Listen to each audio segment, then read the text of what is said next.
So we are just leaving day one of the Healthy Dog Expo, and Michael and I got to see Dr. Karen Becker, Suzanne Clothier, and a woman who I haven't heard of before, but who is, her name is Susan, and she has been basically researching and uncovering the evil deeds of the pet food giants, and that was very interesting and informative to listen to her.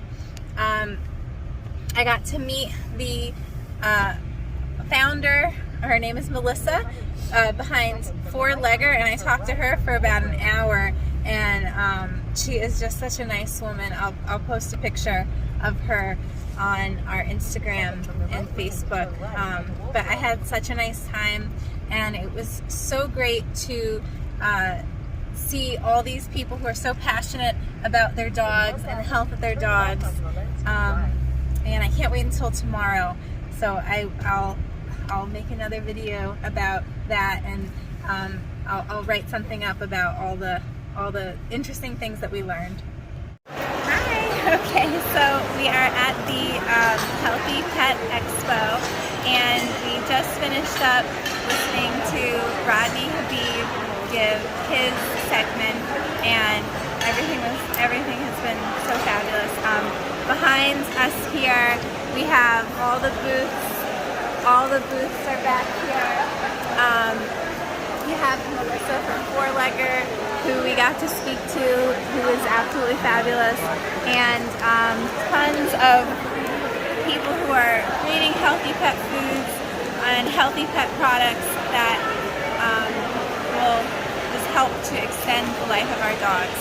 I did get to ask a very important question, and I'm not sure I fully understood the response, but I actually got the opportunity to ask Rodney about IVDD and whether or not that may be linked to the Methuselah gene, which is the gene that allows our dogs to live longer, and it is related to the IGF-4 or IGF-1 segment of the DNA, and it is a mutation of that gene that results in fewer receptors for the growth hormone, I believe is what I understood he said, but it still isn't clear to me whether or not they may be linked. And so as breeders of miniature breeds, I still don't know whether or not we should be concerned about breeding clear for things like IVDD that are carried on that segment of their DNA.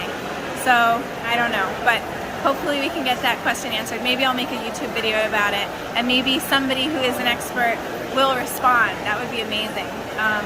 But we had a great time, and I don't know, Michael, do you have anything to add? Here, let me take the camera so you can ask Michael. Hi, honey. Hi, Lara. So what was the most memorable thing that you learned while you were here? What was the golden nugget?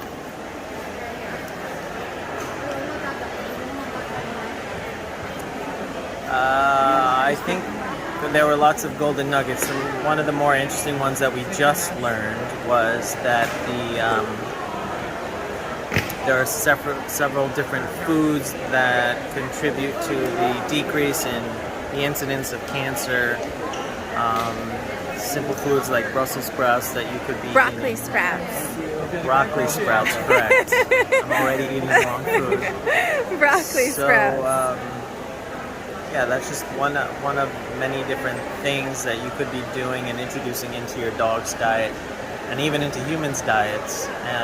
In addition, they were talking about the actual the amount of time you allow yourself to eat has a huge impact on the health of a dog.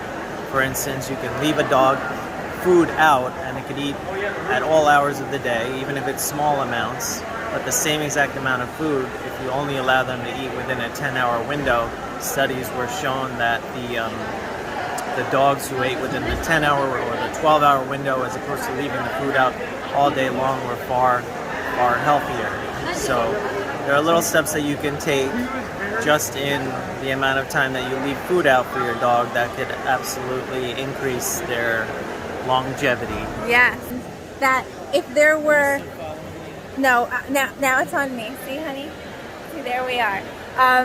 So if there was one item that you could add to your dog's diet that would help them live longer and be healthier, it would be mushrooms. And there was something else, mushrooms and... That was the broccoli sprouts. Oh, the broccoli sprouts, right. But the mushrooms in particular are incredible for both humans and animals at reducing the instances of cancer. It also helps stave off cognitive decline in your dogs. And the reality is that our dogs only live so long. So every meal, every day is so much more important for them because they have so fewer opportunities to either have a good meal or, or to be absorbing toxins. And whatever happens to them at a much faster rate.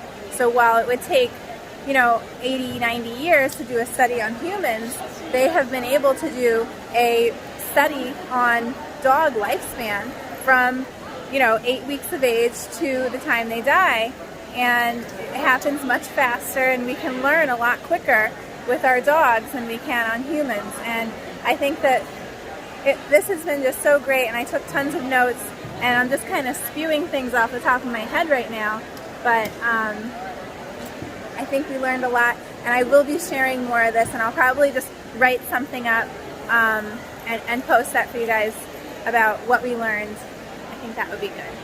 So that's us, and we're leaving, and we had a great time. So thanks for watching. Bye.